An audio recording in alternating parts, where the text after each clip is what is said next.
उसके नीचे 4-5 चम्मच घी पहले रखा और इसको भर दिया गया।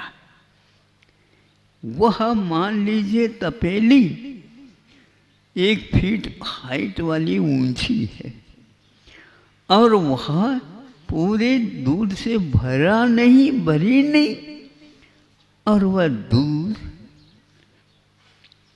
उच्च आसन बैठिए। आसन शुद्ध है, आसन शुद्ध है। ऊंचे सिंहासन स्वीकार कर लीजिए। वह कहता है तुम्हारे निमंत्रण को हम स्वीकारते नहीं, हम अपने स्वभाव से आपको परिचित करते हैं।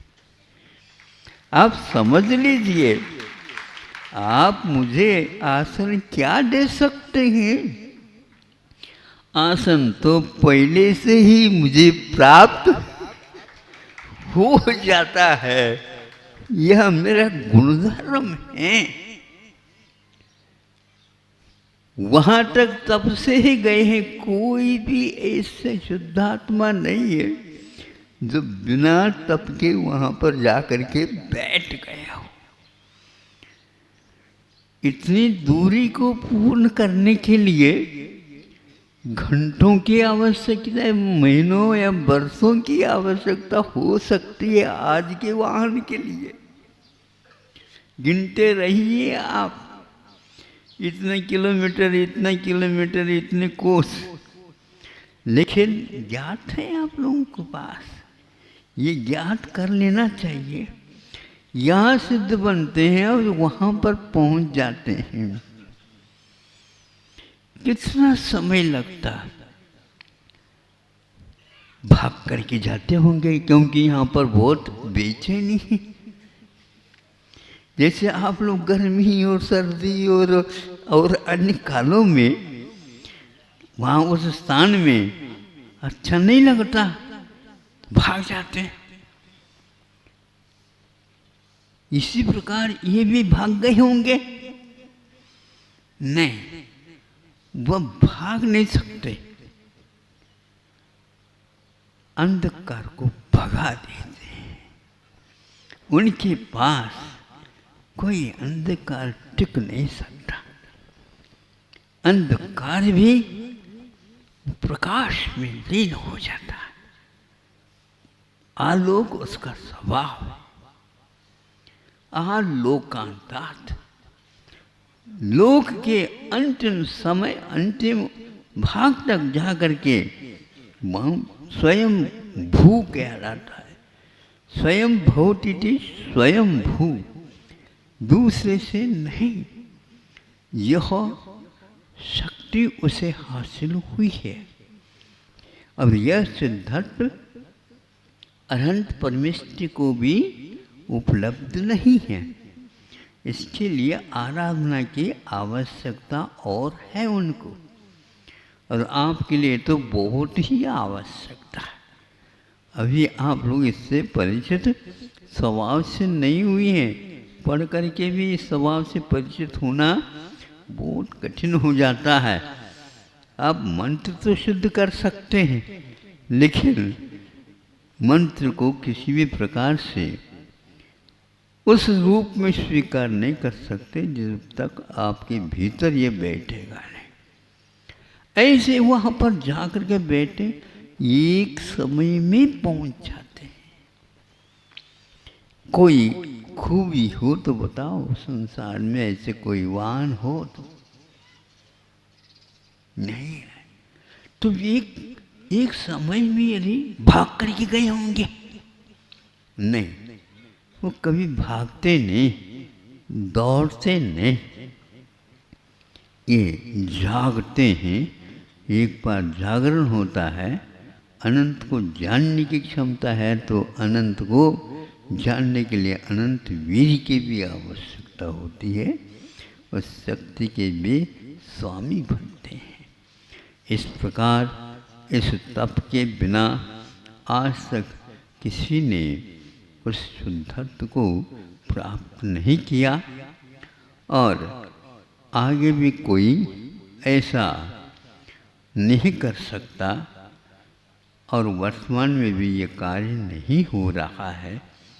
होगा तो वह तप को स्वीकार करके ही होगा। अब ऐसे ही वैसे दूध को रखो तो नहीं होगा। दूध को जमा करके दही के रूप में रखो तो नहीं होगा। फिर नवनीत को ला करके रख दो तो भी नहीं होगा। यह पूरी पूरी पंचकल्याणक होते हैं तो पंचकर्म इसमें आवश्यक होते हैं, तभी जाकर के यह निष्पन्न दशा प्राप्त होती है। जब कभी भी गर्मी हुई तभी वर्षा होती है। जब स्वयं शरीर से पसीना बहेगा तभी जा करके भीतरी गर्मी को वो शांत करेगा। ऐसे तप के द्वारा तन को भी काया को भी जो कंचन का रूप प्रदान करते, यह केवल रत्नत्रय का परिणाम नहीं, जो जाया ध्यायिए ध्यान मग्गिए, ध्यान रूपी अग्नि के द्वारा ही ये ध्यान किया जा सकता। ऐसे ध्यान करने के फलस्वरूप और तप के लिए तप का एक भेद ध्यान रखा। 12 तपों में यह एक तप है, अंतिम तप है। इसलिए ध्यान का और तप का बहुत गठबंधन है।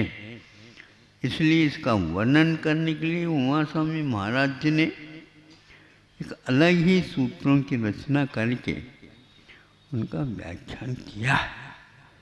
और वह तपसा निर्जराच, यह सूत्र लिखा है।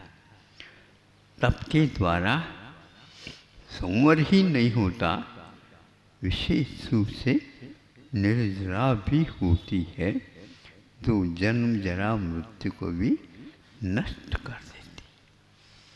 ऐसी तप की महिमा हम वचनों से क्या कह सकते हैं।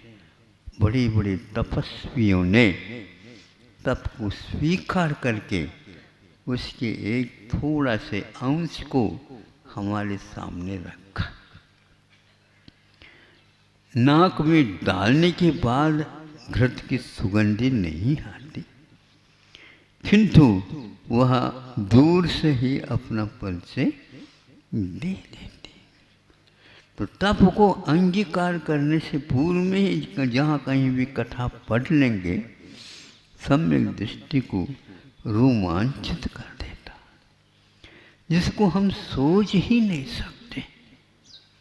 यह तप ही तो था जो एक प्रकार से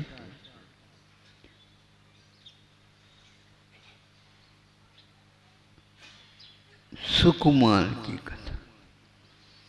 सुकुमार बहुत कोमल थे, किंतु कठोर तप का जब उन्होंने सेवन किया तो अच्छे अच्छे व्यक्ति जो हृदय शून्य होते हैं, उनके भी आंखों में पानी आए बिना नहीं रह सकता। जिनके कोमल पगतलियाँ जब वो यहाँ से निकल करके चले गए, तो जहाँ जहाँ से गए वहाँ वहाँ से सूंघते हुए ये हिरण और अपने दो ये भी चालने हिरण ने चालने तो साथ गए और वहाँ पर जा कर के वो खड़े हैं और उसका सेवन करना प्रारंभ करते हैं। कितना कठिन कार्य है। यहाँ पर रोंगटे खड़े हो जाते हैं अभी भी, और वहाँ पर कुछ भी नहीं हुआ। ये तप की महिमा है। बाहर से भले ही वो कठिन लगता है, लेकिन जब भेद विज्ञान के सानी पर चढ़ा लेते हैं, वो तप के बिना कभी भी ओझार में धार नहीं आती। ओझार में लोहे के भी हो तो भी उसमें धार आती है। तो यह सान के ऊपर चढ़ा करके जब उसको घुमाया जाता है, तब उसमें से तप की स्फुलिंगें उत्पन्न होती है। इसी के माध्यम से उस कठिन औजार में भी धार आ जाती। वह धार एक प्रकार से बहुत ही सूक्ष्म हुआ करती है। उस खड्ग के माध्यम से वीर लोग पराक्रम के साथ वीरत्व को हासिल करते हैं। यह तप का ही एक नमूना है। वह सुकुमार भी इसको कैसे सहन कर गए। भीतर वज्र से नाराज संघन था, किंतु संगति बनिया लोगों की हो गई थी।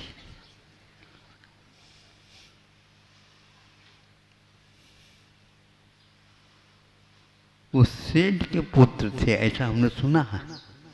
सही है, श्रेष्ठ पुत्र। एक तो श्रेष्ठ पुत्र होता है और एक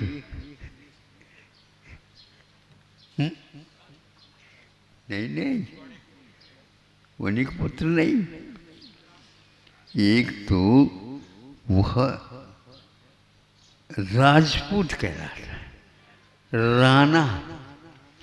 कभी भी वैश्यों के यहाँ राणा नहीं होते। हमने तो ऐसे ही सुना है, आप लोगों ने सुना? आओ राजस्थान में जाओ तो मालूम पड़ेगा। और आज भी 12 भावना में राजा राणा, बस राजा होना चाहिए तभी वो राणा कहलाता है। राणा प्रताप शब्द ये बोल रहा है। इसलिए वो सब लोगों के लिए ऐसा था, इतने सुकुमार है तो क्या तप करेंगे। लेकिन सुन लिया अपना भविष्य और अपना स्वभाव, और यह गतिविधियां तो हो रही हैं घर में, सब मालूम पड़ गया उनको। स्वार्थ के लिए हमें भूगर्भ में रखा गया है। 9 महीने 10 महीने तो मैं गर्भ में पहले भी रहा, बरसों मुझे अभी भी गर्भ में रखा है। ये संसार कैसे स्वार्थपूर्ण है, समझ में आ गया। और बिना कहे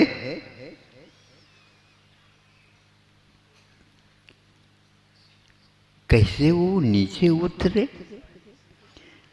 कल जो आपने देखी थी बंदियों की तरह बनी हुई थी साड़ी, उन साड़ियों को ही वहाँ रस्सी का रूप बना बना करके, और जितने भीतर से वो उठ करके बाहर आए, किसी को पता नहीं लगा, लेकिन उनके हाथ पैर छिल गए होंगे। इसलिए आप लोग शायद कुएं में से पानी नहीं निकालते। व्रत लिया आप लोगों ने। हाँ, बंद नहीं हुआ, बंद कर दिया गया है। हाँ, कष्ट नहीं होना चाहिए आत्मा को। शरीर को तो शरीर और आत्मा भिन्न है, तो कष्ट मतलब उसमें तो लगा दो, उसमें क्या बाधा हो। आत्मा को कंचन बनाने में शरीर को लगा दो, क्यों नहीं लगाते?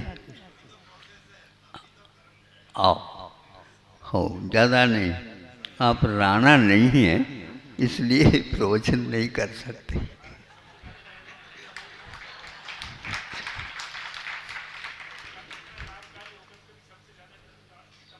बिल्कुल सबसे ज़्यादा स्मार्ट सिटियों में यह बीमारी फैली हुई है और धीरे धीरे वह अन्यत्र भी आ रही है। हाँ, कैसे? सर्दी के समय पर सर्दी बहुत लगती है, सुकुमार से भी ज़्यादा आगे के हैं ये लोग। गर्मी के दिन में बस क्या होना चाहिए? कूलर साथ रहना चाहिए। इसी अच्छा ऐसे ऐसे है बस। फिर भी जब वो भी फेल हो जाते हैं, फिर आपको यह राजा राणा याद आने लग जाता है। धन्य है आपकी भी स्मरण शक्ति, कम से कम याद करते हैं। लेकिन आप मुखाग्र करके इतनी भी शांति ले लेते हैं, लेकिन इसका सही आनंद नहीं होता। एक बार राजा राणा चक्रवर्ती कहा, बाहर निकले बिना नहीं हो सकता। ये तो केवल आप लोग तालीम कर रहे हैं और ये तालीम को ही मैदान समझ रहे हैं। मंच बना करके अपने काम करते चले जा। वह इन सुना, देखा, समझा, ले गए। एक सप्ताह की भी उम्र नहीं थी और वह वहाँ पर जाकर के बैठ गए। इसको बोलते हैं तप कल्याण। तप में वो राजा तो थे पहले, लेकिन जब तक घर में रहे तब तक तो सोदर मिंद्र भी चाकरी करता रहा। वह भी उसका दास बना रहा। स्वर्ग से सब कुछ, खान पान ये वो ये सब कुछ वहीं से आता था। लेकिन जो ही घर से निकले, उनकी कोई एक वस्तु को भी स्वीकारता नहीं मिले। क्या बात हो गई? लूट गए महाराज? लूट नहीं गए। जो देव होते हैं इसका महत्व नहीं समझते हैं, इसलिए इसको अब त्याग कर दिया है। मौन से ही ये सब कुछ उत्तर दे दिया और उसकी कोई भी चीज़ स्वीकारता नहीं हुई। अवधि ज्ञान के द्वारा सब जान लिया उन्होंने और समझ में आ गया कि हम तो एक प्रकार से जीवन पर्यंत अधिकारी बनना चाहते थे, नहीं समझे, और किसी को पास आने देना नहीं। अब आप भी पास ज़्यादा नहीं आ सकते। अब बैठ जाओ, आप कल्याण करने के लिए आ जाओ, बात अलग है, लेकिन कल्याण को मनाने के उपरांत यहाँ पर कोई काम नहीं है आपका।